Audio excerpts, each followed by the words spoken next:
On March 15th, 2014, two Dutch students, 21-year-old Kris Kremers and 22-year-old Lisanne Froon, boarded a plane from Amsterdam to Costa Rica. They were full of excitement and wanderlust, ready to explore the world after their recent graduation. Saving up for this adventure, they had big plans to immerse themselves in local cultures and make unforgettable memories. It was supposed to be an unforgettable adventure for Kris and Lisanne, a dream come true. Little did they know, their journey would take a dark and chilling turn, leaving behind a trail of unanswered questions and harrowing speculation.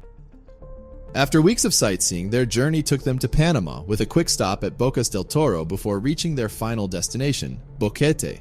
They were determined to enjoy their time, savoring delicious food, breathtaking sights, and even volunteering at a local children's daycare. Lisanne and Kris were intelligent, ordinary university graduates seeking a well-deserved break. Everything seemed to be going according to plan until an unfortunate turn of events. On April 1st, Kris and Lisanne decided to embark on a hiking adventure along the El Pianista Trail. The trail is only 4 kilometers from Boquete and is named after its resemblance to the keys of a piano. The trail starts in open fields and elevates slowly into the cloud forest. Equipped with light backpacks, they anticipated a leisurely hike, capturing beautiful moments with their camera. As they reached the summit, known as El Mirador, around 1:14 p.m., they took stunning selfies with the picturesque view. However, instead of turning back towards Boquete like most hikers, they inexplicably ventured deeper into the forest, crossing the Continental Divide. The decision to keep walking into the Caribbean side of Panama puzzled many. Some speculate that the girls were enticed by the allure of nature, since they both loved waterfalls and may have heard one, while others suggest they may have been unaware of the potential dangers or just weren't tired yet.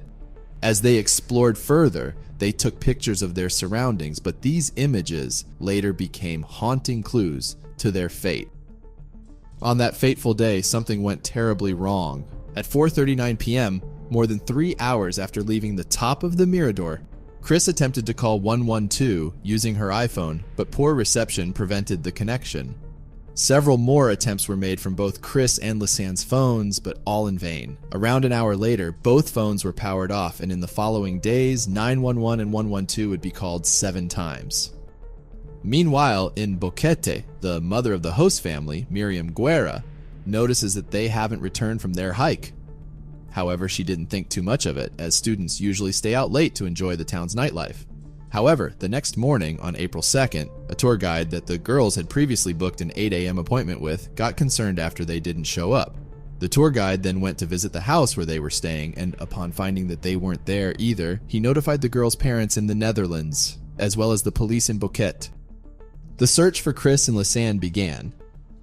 Phone records later show that the girls' phones were still active and being used that day. 112 was called multiple times, and Kris changed the settings on her phone so the control panel can be used without a passcode. By the next day, 2 days after the disappearance, SENA-PROC, a national civil protection system, had started their searches on the Pianista Trail and the trails surrounding it. Various sources indicated that a helicopter and small plane joined the search, but since the Caribbean side of the trail was covered in trees, it didn't help much. On April 3rd, Lisanne's phone was used to open the weather app, and Kris' phone was used for 2 attempts to call 911 and to search for Miriam in her contacts, the mother of the host family. By the end of April 4th, Lisanne's phone had reached 1% and it was powered off. After April 5th, Kris's iPhone was powered on multiple times, though the wrong passcode or no passcode was entered. Over the next few days, this would happen over 77 times. Over the following days, search teams scoured the trails, utilizing helicopters and planes to aid their efforts. Despite their relentless search, no substantial progress was made. On April 8th, 7 days after Kris and Lisanne went missing and the day that Kris's parents arrived in Boquete, the girls took another batch of pictures, now dubbed the nighttime photos. The first picture was taken around 1:30 a.m. It shows the forest trees looking up with droplets of some kind scattering the picture. Some believe this is rain, while others think it's water from a nearby waterfall. The next picture that has been released to the public seems to show one of the girls, maybe their chin and cheekbone, looking up, or, as some have pointed out, it could be a photo of Lisanne smiling as it matches well with the previous picture of Lisanne. From then on, the pictures mainly focus on the forested surroundings, trees, and the sky, with occasional glimpses of objects like various items on a rock, including a mirror, a strap, and paper. It's possible that they were trying to create an SOS sign or leave a message for potential rescuers. The pieces of paper found match a map the girls had been reading before the hike. Another image reveals a branch adorned with orange plastic bags, speculated to be a marker, or an attempt to determine if they were walking in circles. One picture even shows what appears to be the back of Kris's head. However, it is rather perplexing that despite spending 7 days in the forest, her hair appears strangely clean. There are no visible signs of a head injury, blood, or any indication that water has come into contact with her hair, despite earlier photographs suggesting rainfall during the nighttime. The puzzling nature of the photos has led to various theories and speculations. Some believe the girls were disoriented and attempting to find their way back using the camera flash as a source of light. Others propose that they might have been trying to document their surroundings for future reference or as a means of leaving a visual record behind. After 4 days of not using her phone, Kris's iPhone is turned on at April 11th at 10:51 a.m. However, no emergency call attempt is made. The phone stays on until 11:56 a.m. and is then switched off for the last time. With search teams facing mounting challenges and no significant progress, doubts arose about whether the girls were still in the forest. As despair settled in, the investigation took a different turn. Approximately 2 months after their disappearance, on June 11th, a local woman stumbled upon the girls' backpack down the Culebra River. Surprisingly, despite being washed down the river for several kilometers, the backpack and its contents were largely undamaged. Among the items found were the Canon digital camera, both girls' phones, 2 bras, and $88 in cash. The discovery of the backpack raised new questions. How did it end up in the river? Did the girls discard it willingly, or was it taken from them? The fact that the backpack contained their belongings but not the girls themselves intensified the mystery. It seemed as though the backpack was deliberately left behind, but the motive behind such an act remained unclear. 13 DNA samples were collected from the backpack, but only 3 produced actual DNA. These samples yielded a mixture of DNA from at least 2 females, 2 males, and multiple unknown sources. Notably, none of the DNA matched Lisanne, Kris, or any individuals in criminal DNA databases. It raised the possibility that the girls' DNA may have been washed off in the river, suggesting the presence of unidentified third-party DNA. Search efforts in the area intensified, leading to the recovery of human remains. Shoes containing bones, a portion of a pelvic bone, and a pair of jeans shorts were found on June 19th. An autopsy confirmed that the foot belonged to Lisanne, while the pelvic bone and jeans shorts belonged to Kris. However, the cause of death couldn't be determined based on the bone's condition. The foot showed a clean break, without evidence of cutting, hacking, gunshots, or teeth marks. Kris's pelvic bone, or what remained of it, however, was more peculiar. It had been bleached and showed traces of phosphorus, indicating post-mortem tampering. On August 2, 2014, more fragmented remains were discovered, confirming the girls' identities as Lisanne's tibia and femur and Kris's rib bone. The bones were discovered a 14-hour hike north and past 2 rivers from where the 2 girls originally known to be. During the search, forensic investigators made another startling discovery. Mixed among the bones of Kris and Lisanne, bones from 3 additional individuals were found. This indicates that this was not an isolated occurrence.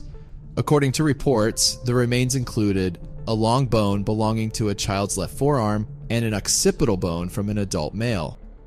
These findings suggest that the Serpent River holds scattered remains of multiple individuals, and the discovery of these additional bones came as an unexpected revelation.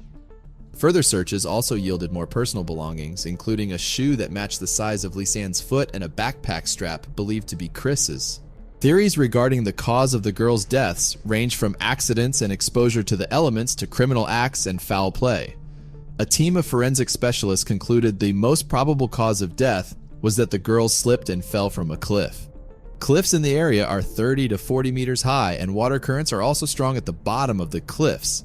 So they theorized these currents made it difficult to find any further human remains.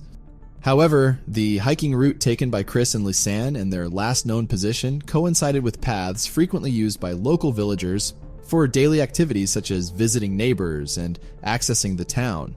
If by any chance Kris or Lisanne had encountered an accident, one would expect that their cries for help would have been heard in the hours or days following the incident.